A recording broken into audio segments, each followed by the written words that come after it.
대상은 예, 치매 환자 치매 환자 대상입니까? 이게 참 가장 큰 문제가 우리가 치매와 관련된 일을 하는데 그 모든 활동들이 당사자가 좀 빠져 있는 상태예요.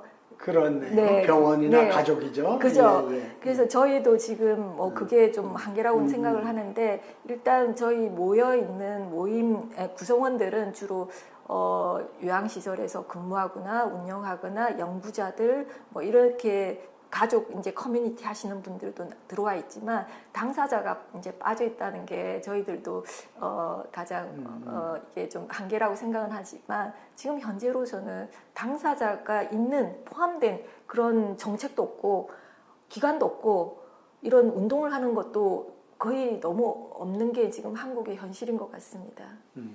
네, 어쨌든 PCC 네트워크의 관점은 사람 중심의 돌봄이 필요하다. 치매도 또 그렇다. 그런 것이 확실하게 돼 있고 그 관점에서 현재 여러 가지 그 서비스나 여러 가지 의료적인 어떤 처치들이 과연 그 관점에 맞는가, 사람 중심의 돌봄이라는 데 맞는가 하는 것을 계속 점검하고 개선해 나가고 있는 거 아닙니까? 근데 이제 이 문제는 사람 중심 사상이라는 것을 뿌리를 두고 생각하면 사실 지금 일본의 웰다잉도 일본에서 사용하고 있는 그런 정책이나 이 제도에서 가이드라인이나 이런 걸 보면 이 기본적인 개념은 사람 중심이 다 그 기본이 되어져 있다라고 생각을 해요. 그래서 지금 일본에서 이게 웰다잉과 관련해서 후생노동부가 발표한 이제 기준이 있어요. 뭐냐면 말기 의료 또는 뭐 임종기 의료라는 말을 바꿔서 생애의 마지막 단계의 의료라고 이제 일본에서는 부르고 있고 생애 마지막 단계에서의 돌봄 의료 결정에 관한 가이드라인을 만들었거든요. 몇 년 전에. 그 가이드라인을 보면 뭐냐면 이 내가 그 병증 상태 말기 상태가 됐을 때 내가 어떤 의료적인 치료를 받고 싶고 어떤 생활을 하고 싶은가 어디에서 어떤 치료를 받고 싶은가에 대한 의견을 본인이 중심으로 하지만 본인과 가족과 의료 종사자들이 함께 회의를 통해서 그거를 결정해서 내가 앞으로 어떻게 마지막을 살아갈 것인가를 결정하는 그런 제도 가이드라인을 이제 일본에서 만들었어요. 거기서 보면 본인 당사자 중심. 하지만 당사자 중심 본인이 다 결정하는 건 아니에요.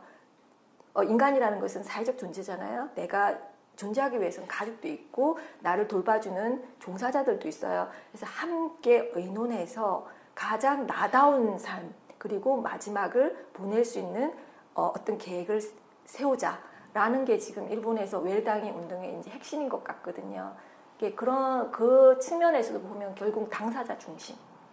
네, 사람 중심, 환자 중심, 당사자 중심 그 원칙을 좀 실제로 이런 돌봄의 그 다양한 그 요소들에 좀 그것이 적용되고 그 관점에서 개선되도록 하는 건 아주 중요한 일인 것 같네요.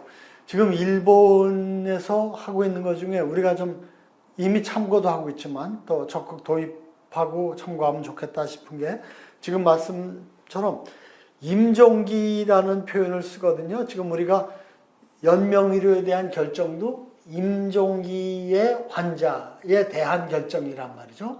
그런데 임종기가 있고 그 위에 또는 좀 더 확대된 개념으로 말기 네. 상태 이렇게 네. 돼 있는데 네.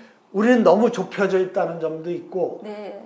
임종기를 어쨌든 이거 지금 아까 환자가 소외되는 문제가 있다는데 당사자한테도 당신 임종기입니다 라고 얘기하는 거하고 말기는 어차피 나이 먹고 병들었고 건강이 악화됐으니까 말기라고 얘기하는 거는 받아들이기가 좀 더 쉬운데 그 중에도 임종기입니다. 그거는 정말 당신 죽을 날이 손으로 꼽아지는 그런 절박하고 임박한 상태입니다. 이걸 이 이미지가 있잖아요. 네. 그래서 너무 좁게 설정하고 그러다 보니까 말기에서 더 나가서 임종기가 어디가 경계냐 하는 것도 의사마다 다 다를 수가 있고 너무 좁다 보니까 네. 적용이 제약을 받고 그런 점에서 그리고 또 이미지도 너무 임종기는 이미 죽는 게 예정된 사람이라는 점이기 때문에 좀 우리가 도입하면 좋겠고 그리고 치매라는 말도 일본이 안 쓰고 인지증이라고 얘기하는 것도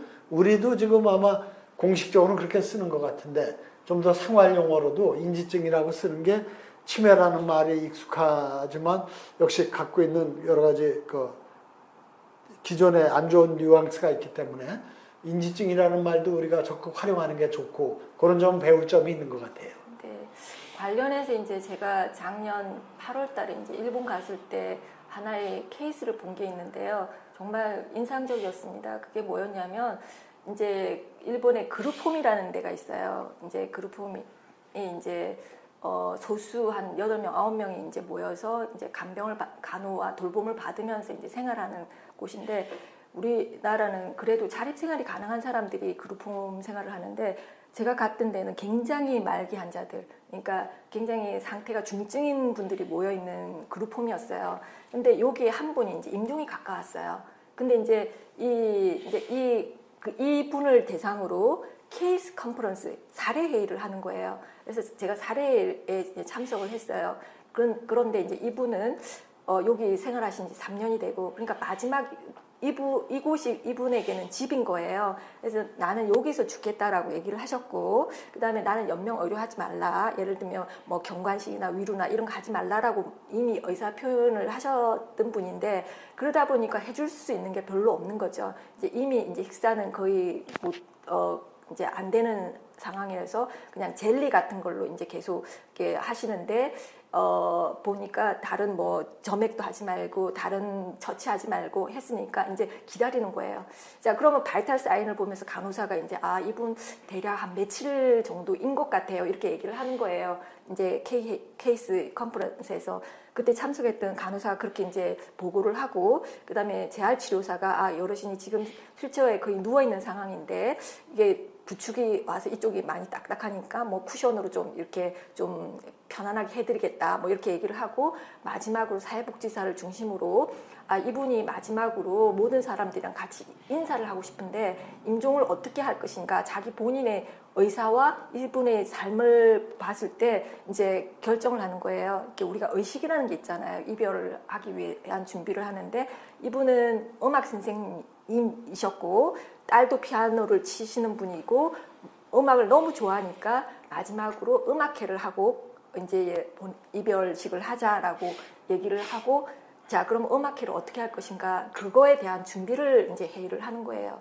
그리고 제가 이제 그 그룹홈에 갔더니 이제 임종이 거의 뭐 며칠 남지 않으신 분인데 이렇게 거의 누운 상태로서도 같이 그룹홈에 있는 분들이랑 같이 노래 연습하고 계시는 거를 보면서 와 마지막까지도 저렇게 자기다운 삶을 살 수 있구나 라는 생각을 굉장히 하게 됐거든요. 그래서 저는 딱히 우리가 일본의 제도를 뭘 배우자 이런 것보다는 사실 제일 중요한 거는 모든 사람들은 죽는다. 자, 죽음이라는 거를 우리는 기피하고 얘기하기를 싫어하지만 그거를 이야기를 하자. 미리 이야기하자. 나는 어떤 거를 원한다. 나는 어떤 처치를 원하고 나는 어떤 식으로 마무리하고 싶다. 어디에서 살고 싶다. 이런 얘기를 같이 하는 게 좀 필요하다. 일본도 뭐 그게 많이 부족하다라고는 얘기를 하는데요. 그런 이제 우리가 죽음을 받아들이는 문화를 좀 만들어야 되지 않을까라는 생각을 하고 있고 또 이제 지금 결국에는 사람들이 원하는 거는 내가 죽을 때 병원에서 막 온갖 몸에 간을 꽂고 죽는 게 아니라 집에서 나다운 모습으로 죽고 싶다라는 게 모든 사람들에게는 희망인 것이잖아요. 이제 그런 것들이 조금씩 가능하도록 이제 제도나 뭐 의료 사용이나 이게 국민들의 생각 뭐 나는 끝까지 살아야 되겠어라고 온갖 거 다 해보다가 죽는 게 아니라 나는 많이 잘 살아왔고 이 마무리는 이런 식으로 했으면 좋겠어라는 각자의 좀 각오가 좀 있으면 좋지 않을까. 제가 일본의 종말 중에서 정말 주목하고 좀 깊이 좀 들여다보고 싶다 하는 것 중에 하나가 바로 이 사전 장례식인데요. 네. 뭐 생전 장례식이라 그러고 또 어떤 분은 장례식이 좀 이미지가 그러니까 생전 이별식 뭐 고별식 이렇게 얘기하는데 취지는 다 같은 거죠. 그것도 우리가 좀 생각해 보면 좋겠다. 그리고 제 버킷리스트가 개인적으로 네. 내가 이 생전 장례식에 컨설턴트 내지는 플래너로 네, 네. 좀 봉사활동을 하면 좋겠다. 네. 그래서 그런 걸 희망하는 분에게 어느 때쯤 어떤 상태가 됐을 때 이런 생전 장례식을 하면 좋을까? 네. 방식은 네. 뭐 식사를 하면서 하는 게 좋을까요? 뭐 다가회를 하는 게 좋을까? 아니면 그런 거 없이 정말 음악회라든가 무슨 네. 전시회처럼 네. 하는 게 좋을까요? 뭐 네. 이런 것도 다 상담하고 네. 실제로 네. 이거는 언제 그분이 건강이 극도로 악화되기 전에 해야 되니까 네. 그 시기를 특정하지 못하지만 그렇게 네. 되면은 그 행사를 집전할 때 네. 제가 저도 넥타이 메고 네. 가서 사회자로 네. 또 물론 제가 그때 건강해야겠죠. 네. 그렇게 이제 진행을 네. 하고 이런 네. 것도 하면 얼마나 죽음에 대한 준비가 명랑하고 품위 있고 아름답게 느껴질까. 네. 우리는 죽음에 대한 준비는 좀 네.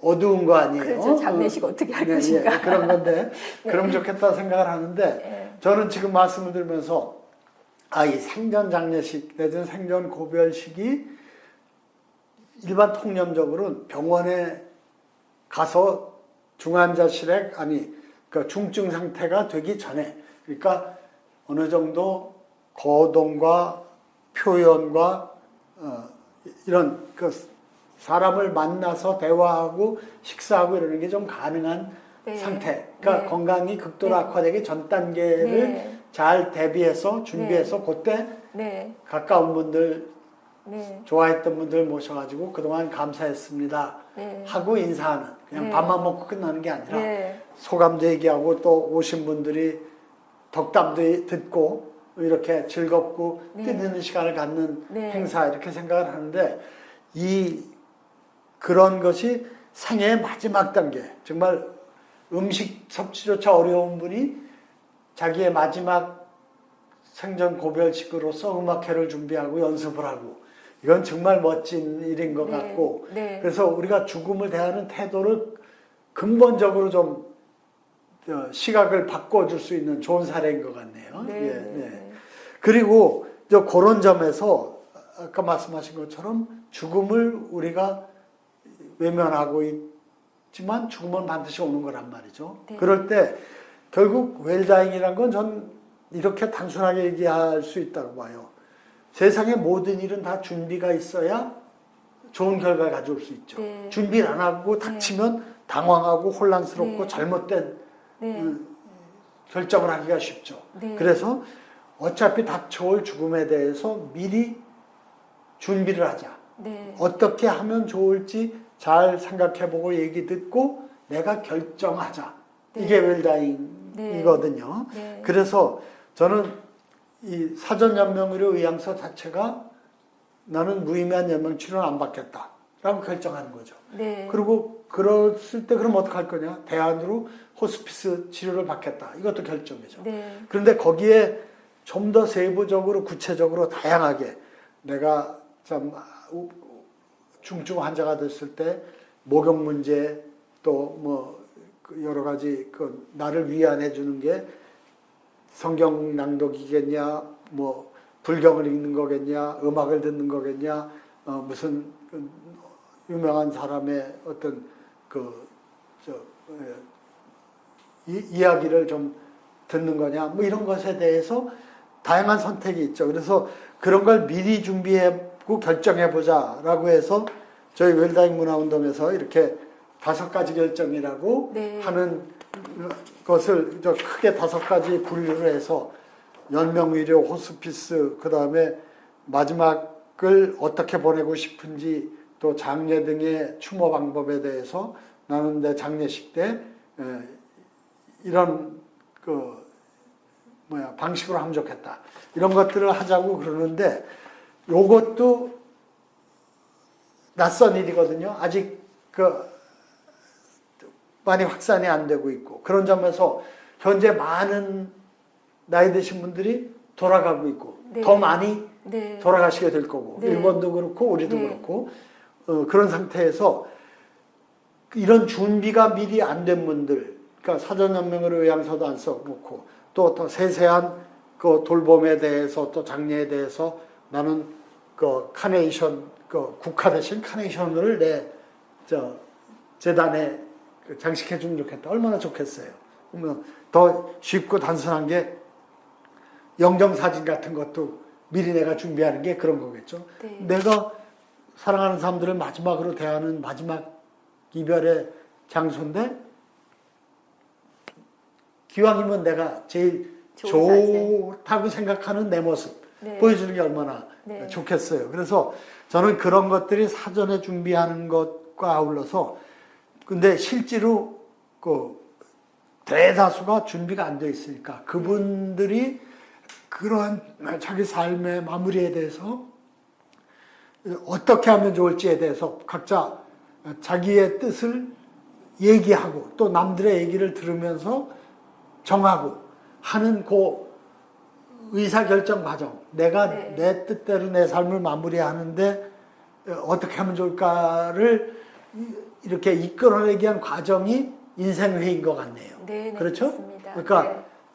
갖다 뭐 연필 쥐어드리고 또는 마이크 대고 당신 장례식은 어떻게 하시겠습니까? 마지막 돌봄 때 어떤 돌봄을 원합니까? 이렇게 하면 딱딱하고 네. 또 거부감, 아, 나 이거 네. 곧 죽을 거 되니까 죽을 네. 준비하라고 이렇게 네. 막 하는구나. 그렇게 네. 거부감도 있을 수 있고 불안감도. 네. 그런 점에서 자연스럽게 대화를 통해서 죽음을 준비할 수 있도록 하는 게 인생회의다 이거죠. 네. 그 인생회의가 어떻게 해서 생겼고 실제로 네. 어떻게 운영되는지 좀 소개해 네. 주시죠. 이제 인생회의라는 말은 이제 일본에서 후생 노동성에서 이제 아까 말씀드린 것처럼 생의 마지막 단계에서의 돌봄 의료 결정에 관한 가이드라인에서 이제 만들어진 거예요. 그래서 그게 이제 ACP라고 Advanced Care Planning인데 이 말이 너무 낯설잖아요, 국민들한테는. 그리고 케어라는 말, 플래닝이라는 말 너무 낯설기 때문에 좀 국민들이 좀 쉽게 이해할 수 있도록 만든 게 인생회의라는 말로 이제 했고 그 내용을 살펴보면 이제 이런 것 같아요. 본인의 의사가 중심이 되지만 이제 가족과 의료 종사자들과 여러 번 반복해서 얘기를 하라. 이게 왜냐하면 우리가 지금 나는 죽을 때 되면 나 아무것도 안 하고 싶어 하지 마 이렇게 얘기를 했지만 막상 또 해서 이거 정도는 나는 하고 그리고 사실 우리가 경관식만 해도 이걸 해야 되냐 말아야 되느냐에 대해서 경관식이 뭐죠? 경관식 이제 혼자서 경구식 그러니까 입으로 식사를 못하는 네. 경우에 관을 넣어서. 네. 식사하는 거 네. 이게 이제 일종의 이것도 이제 연명 의료의 일종이라고 볼 수가 있죠. 이제 늘 크게 본다면 근데 경관식만 해도 경관식을 하느냐 마느냐를 결정하는 거는 단지 그거 하나만 보고 결정하는 건 아니라고 하거든요. 그럼 이분이 경관식이라도 식사를 함으로써 나머지 기능은 다 좋으니까 그래도 계속 또 의미 있는 삶을 살 수 있다면 경관식도 하는 게 옳단 말이에요. 그래서 이런 결정들은 반복해서 하라라고 이런 회의는 인생회의는 뭐 딱딱하게 지금부터 인생회의야 이렇게 하는 게 아니라 자연스럽게 저 같은 경우는 저희 어머님하고도 이렇게 얘기를 해야 될 것 같아서 절대로 본인이 얘기를 안 꺼내더라고요. 그래서 엄마 이제 기회가 됐을 때 예를 들면 친지가 돌아가셨다거나 뭐 장례식을 같이 간다거나 뭐 이럴 때 이제 뭐 자연스럽게 여쭤보고 엄마는 어떻게 했으면 좋겠어? 우리 장례식 어떻게 하면 좋겠어? 엄마는 뭘 남기고 싶어?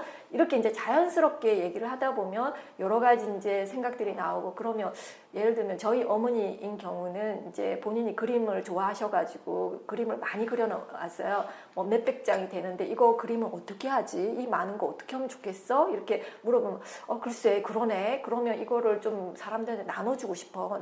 우리 친구들도 불러서 그럼 엄마 우리 마당에서 한번 전시 한번 할까? 우리 집에서 이런 식으로 하면 이 인생 회의를 하다 보면 이게 죽음을 위한 준비가 아니라 살아있는 내가 죽음이라는 거는 그 순간을 위해서 가는 그 과정을 내가 계획하는 거거든요. 그러니까 살아있는 시간을 어떻게 잘 쓸 것인가를 준비하는 회의라고 생각을 하면 사람들이 훨씬 거부감이 적고 또 이제 그 아까 얘기했던 후생노동성 가이드에서는 그런 이제 본인의 의사결정을 여러 번 반복해서 들으라라고 얘기를 하고 되도록이면 문서로 남기고 뭐 이게 이제 어느 정도 증거 능력이 될 수 있으니까 하고 이제 거기에서 혹시 치매 환자인 경우에는 그것을 자신이 그거 의사 표명을 할 수 없는 상태가 있을 수 있잖아요. 그런 경우에는 우리가 이제 다른 주위 사람들에게 그런 결정을 누구에게 위임할 것인가 이것도 미리 얘기를 해두고 그다음에 정말 아무것도 안 했는데 본인은 어떻게 해야 좋을까 이게 정말 가족도 없어요. 독신이야. 일생 평생 독신이야. 가족도 없어. 친척도 없어. 근데 이 사람이 임종기에 우리가 결정해야 될 일들이 있잖아요. 그런 거를 우리가 결정을 할 때 주위에 그 뭐 돌봄을 했던 사람이나 의사가 이 사람이 평소에 어떻게 살아왔는지 그리고 이 사람은 뭘 가치 있게 생각을 했는지 그리고 이 사람은 이런 상황에서는 어떤 것을 원했을 것인지 이제 우리가 그런 것들을 추정을 해서 이제 결정을 하도록 이제 그런 가이드라인을 이제 만들어져 있는 것 같아요. 그래서 가장 중요한 건 본인의 의사 결정인데 그걸 어떻게 우리가 자연스럽게 끌어내느냐 이 부분이 중요한 것 같습니다. 그것이 사전에 연명의료 의향서를 쓴다든가 호스피스 의향서를 작성한다든가 장례 의향서를 작성하든가 그렇게 하는 거가 바람직하지만 실제로는 대부분은 그렇게 안 하니까 생활하시면서 자연스럽게 그런 거를 화제로 해서 본인의 생각과 판단을 이끌어내는 그리고 네. 가급적이면 네. 기록까지 하도록 네. 해서 그게 참고하도록 하는 네. 게 지금 인생회의의 네. 방식이고 또 목표라는 거죠. 네. 저도 그 얘기를 들으면서 우리 이 5가지 결정 보면은 나는 편안함을 방해하는 우울증, 오심, 구토, 숨가쁨 이러한 증상에 도움이 되는 처방약이나 치료를 받길 원한다. 또 나는 임종할 때 기도와 좋아하는 시, 노래로 위로받길 원한다. 이런 걸 동그라미를 쳐놓으면 우리 어머니가 또는 우리 가까운 친구가 평소에 마지막 그 말기 상태에서 이런 걸 원했구나. 그럼 가급적이면 이렇게 해주면 좋겠다. 그렇게 자연스럽게 되겠죠. 그런 네, 점으로서도 네. 법적 효력 이런 것보다도 다른 사람들이 이분의 생각을 하나하나 잘할 수가 없잖아요. 네. 그런 점에서 특히나 네. 지금처럼 1인 가족이 일반화되는 추세에서 이런 걸 좀 작성해 놓는 거는 아주 중요할 것 같아요. 예. 네. 그리고 저는 거기에 일본이 그런 게 잘 돼 있다고 그러니까 인생회의가 요양원 내지는 요양병원 내지는 뭐 그 일반 병원도 중환자실 이런 데서 이게 상당히 활성화되어 있나요? 그 가이드라인을 참조를 해보면요. 이제 그 몇 가지 이제 반복해서 하고, 그 다음에 본인 중심이 되어야 되고, 그리고 이 가이드라인에서 그 시설이나 이게 시설에서, 요양시설에서의 세팅에 맞게끔 작성하라라고 적혀 있어요. 이 말은 많은 사람들이 재가에서 사망하는 경우도 있지만 요양시설에서 사망하는 경우도 많기 때문에 시설에서도 이런 인생회의를 할 수가 있고 그리고 시설에서도 임종을 이제 맞을 수 있는 태세를 갖추라는 그런 의미인 것 같아요. 그러니까 저는 일본의 그런 그 노인 말기 환자들이 계시는 데서 이 재가회의가 얼마나 활성화되어 있는지 네. 그게 궁금해서 여쭤보는 겁니다. 네. 네. 일본에서는 이제 이게 또 제도를 얘기를 하려면 좀 복잡하긴 한데요. 간단하게. 케어 매니저라는 제도가 있어요. 네. 그래서 우리나라에는 없는데 이제 케어 매니저라는 건 뭐냐면 그 사람이 어떤 의료를 받고 어떤 시설에 생활을 하고 이런 것들을 계획을 짜주는 거예요. 근데 케어 매니저가 있기 때문에 케어 매니저뿐만 아니라 또 이제 아까 얘기했던 사례 회의라는 게 있잖아요. 지금도 이제 우리나라도 사례 회의가 있기는 있지만 요 사례 회의에서 임종까지 이제 포함을 해서 이제 그거를 이제 계획을 짜고 있다는 것이 이제 제도적으로 있는 것 같습니다. 저는 우선 이 웰다잉 운동을 하면서 주로 이제 뭐 인터뷰하고 뭐 방송 출연도 하고 그렇지만 주된 게 이제 강연 댕기는 거거든요. 네. 저는 정말 요양원, 요양병원 가서 거기 계신 분들이 훨씬 더 네. 죽음과의 거리를 가깝게 느끼시는 분들 아니에요? 네. 그러니까 또 왜 재수없게 죽는 얘기 하려고 그래? 그리고 반발이 있을 수도 있으니까 네.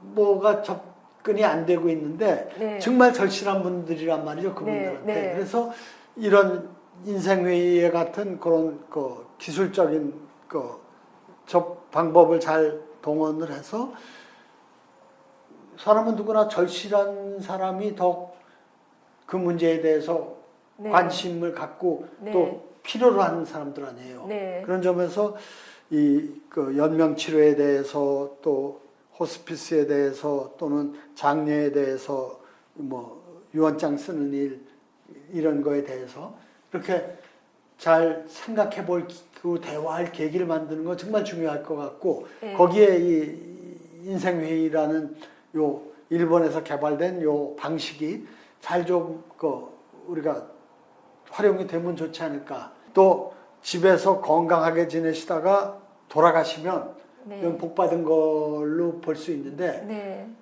큰 난리를 또 겪어야 돼요. 네. 과학수사대가 온다는 거 아닙니까? 맞습니다. 멀쩡한 양반이 네. 왜 돌아갔는지 따져보겠다고. 네. 그래서 네. 참 희망사항하고 현실하고는 점점 멀어지는데 그래도 일본은 집에서 사망하는 비율이 많이 높아진 것 높아졌다는 네. 거죠. 근데 수치로 보면요. 네. 우리나라는 현재 병원에서 사망하는 비율이 요양병원 다 포함하겠죠.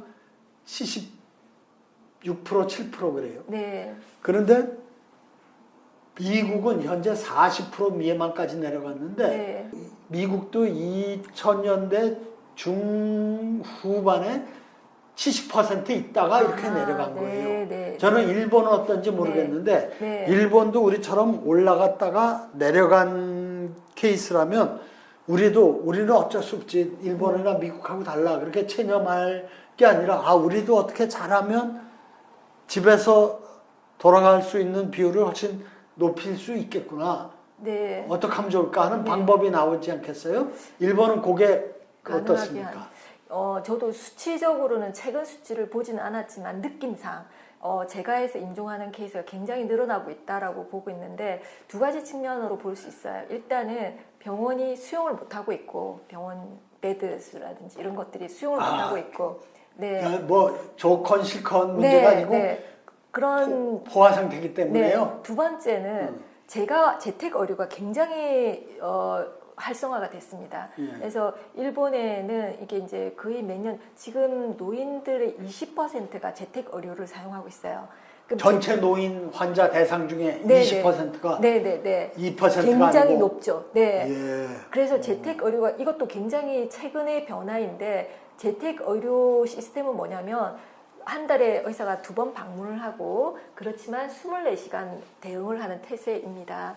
그래서 임종을 내가 집에서 임종하겠다라고 해도 재택 의료의 도움으로 충분히 내가 정말 통증 치료 암 환자예요. 통증 관리를 해야 되잖아요. 근데 내가 집에 있어도 의사가 처방해주고 주사 놓아주고 그러면 가능한 거예요. 이제 이 재택 임종이 가능하게 해주는 이제 게 바로 재택 의료인 것 같습니다. 네.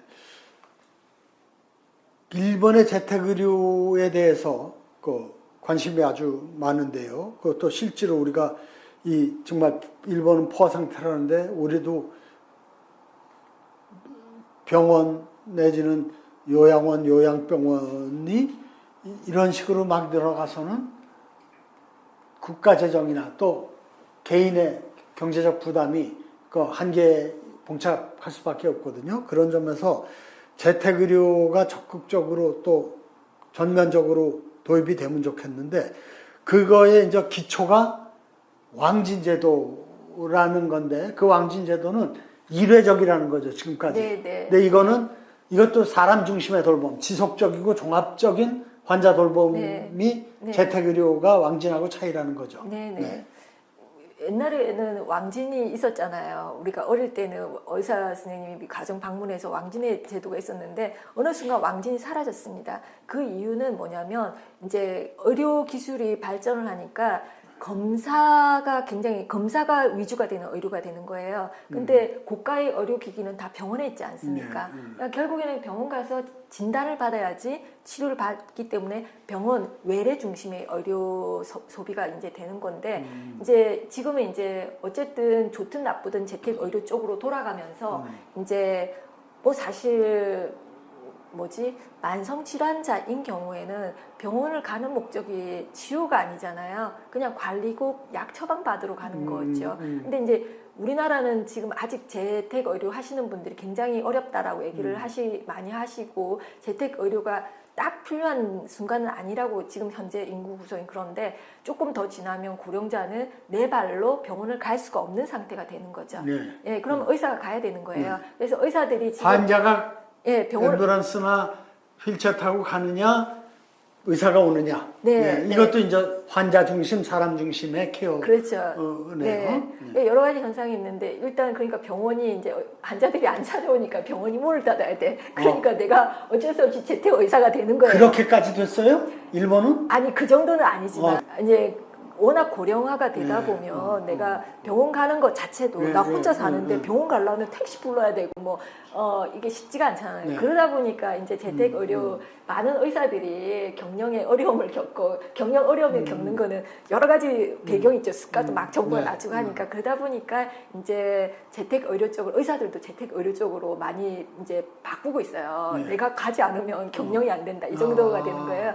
습관을 낮춰서 그런 것도 굉장히 크고 그러다 보니까 이제 환자 중심의 어떤 의료가 지금 이루어지고 그것도 또 지역 케어죠. 지역 중심의 개인 사람 중심의 케어와 의료. 그러면 네. 김 대표님이 보시기에 네. 우리도 흐름으로 봐서 재택의료가 자연스럽게 활성화될 거라고 보십니까? 아니면 그렇진 않고 이런 노력들을 해야 활성화될 수 있다. 저는 이 활성화되는 게 굉장히 중요하다고 생각해서 여쭤보는 겁니다.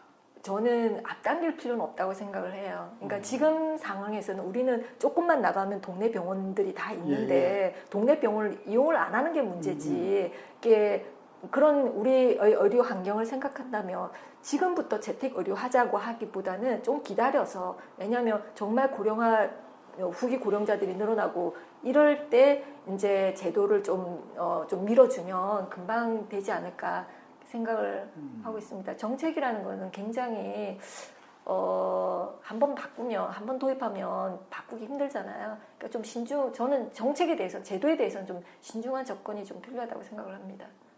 네. 네, 어쨌든 크게 봐선 일본도 시설, 병원의 수용 한계와 또 그에 따른 사회적 또 개인적 부담 문제 때문에 재택 의료 쪽으로 큰 흐름이 잡혀가고 있다. 20%가 이미 재택 의료로 채택하고 있다. 굉장히 의미 있고 중요한 일인 것 같네요. 그래서 어쨌든 이 왕진 내지는 재택 의료 이런 거가 결국 개념적으로 보면 주치의 제도가 정립되는 과정이 아닌가 싶습니다. 지금 우리는 조각조각 요 병원 가서 요거 진찰받고 저 병원 가서 저거 하고 그것도 그러다 보니까 질병만 대상으로 하지 그 질병 갖고 있는 사람이 대상이 되지 못하는 문제가 있거든요. 네, 맞아요. 그런 점에서 주치의 개념의 왕진제도 내지는 재택의료가 도입되면 훨씬 더 원래 지금 추진하고 계시는 퍼슨 센터드 케어 사람 중심의 돌봄도 구현될 수가 있고 그리고 좀 더 정말 그 힘든 움직일 수 없는 분이 병원을 찾아가는 것보다 훨씬 차도 있고 쌩쌩하신 의사와 간호사 선생님들이 오는 게 얼마나 더 환자의 중심으로 보면 도움이 되는 일이겠어요. 네. 재택 의료나 의료에 대해서는 사실 제가 전문가가 아니기 때문에 굉장히 말씀드리기가 좀 조심스럽고 어려운 측면이 있는데 예를 들면 여러 가지 관점이 있을 것 같아요. 근데 정부에서는 딱 두 가지, 정부가 생각해야 될 건 두 가지. 재정적으로 지속 가능한가? 두 번째는 정말 국민들에게 필요한 의료와 돌봄인가? 이 두 가지를 같이 생각하면서 가야 하면 되지 않을까. 병원에서 치료를 해야 되는 의료가 있고 네. 난 그냥 만성 질환자예요. 예, 예. 그리고 이제 뭐 그 경우에 해당되는 와상 거죠. 환자이기 네. 때문에 그냥 나는 그냥 그 지속만 해주면 돼. 네, 그리고 예. 급변 네. 뭔가 이상이 있을 때 뭔가 좀 네. 의료적으로 도움이 주는 게 좋겠다. 이렇게 생각하는 네. 분도 있잖아요. 의료의 수요가 다르기 때문에 네. 굉장히 네. 말하기가 어렵지만 예를 들면 이렇게 말씀드릴게요. 일본에서는 재택 의료를 얼마를 받냐면 의사들이 2번 방문하고 그렇지만 24시간 대응을 해야 돼요. 뭔가 환자가 전화를 온다든지 예, 밤중에 예, 전화 예. 받고 뭔가 네. 처치를 할 수가 있는 게 대응을 하는데 그게 바로 주치의죠. 그러니까 네. 계약 관계에 예, 의해서 예. 재택 의료가 이루어지는 네. 거니까 주치 많습니다. 그러면 이제 환자 한 명당 40만 원을 받는다라고 들었어요. 네. 지금 우리나라도 재택 의료 시작을 했거든요. 시범 사업 하고 있는데 제가 들었는데 의사가 1번 방문하고 간호사가 2번 방문하고 환자 1인당 14만 원이라고 들었어요. 그러면서 굉장히 이게 낮은 거죠. 의사 입장에서. 예. 병원에 그 간호사 월급 주고 하는데 14만 원 가지고 안 된다는 거죠. 네. 힘들죠. 그러니까 이 수가 문제가 있기 때문에 보편화가 되지가 않는 문제이고 제가 볼 때는 우리나라 노인들의 의료 수요가 재택 의료 수요만큼 그렇게 고령화되지는 않았다라고 저는 그렇게 생각을 해요. 그렇지만 빠르게 네. 닥쳐오겠죠. 네, 네, 네. 그에 대한 대비로서 네. 재택의료를 좀 더 이렇게 현실화, 합리화하고 네. 하는 게 아주 중요한 일인 것 같네요. 재택의료도 결국은 사람 중심의 돌봄의 그 목표에 보다 이렇게 충실한 또 한 단계 접근하는 방식이라는 점에서 의미가 있는 것 같고요. 웰다잉 문화운동과 PCC는 사실 거의 같은 이상을 공유하고 있다라고 생각을 합니다. 저도 웰다잉 문화운동에 대해서 너무너무 감사하고 왜냐하면 모든 저희 부모님들도 이제 다 연명의료 의향서를 작성을 하고 계시고 또 이제 지금 여기서 5가지 약 말씀하셨는데 이런 것들이 정말 보편화되면 이렇게 우리가 이제 죽음 준비도 자연스럽게 되는 거기 때문에 저도 웰다잉 문화운동 적극 이제 응원하고 또 사람 중심 케어도 좀 많은 이제 좀 많이 관심 가져주시면 감사하겠습니다. 네, 많은 수고 부탁드립니다. 네, 고맙습니다. 감사합니다. 네.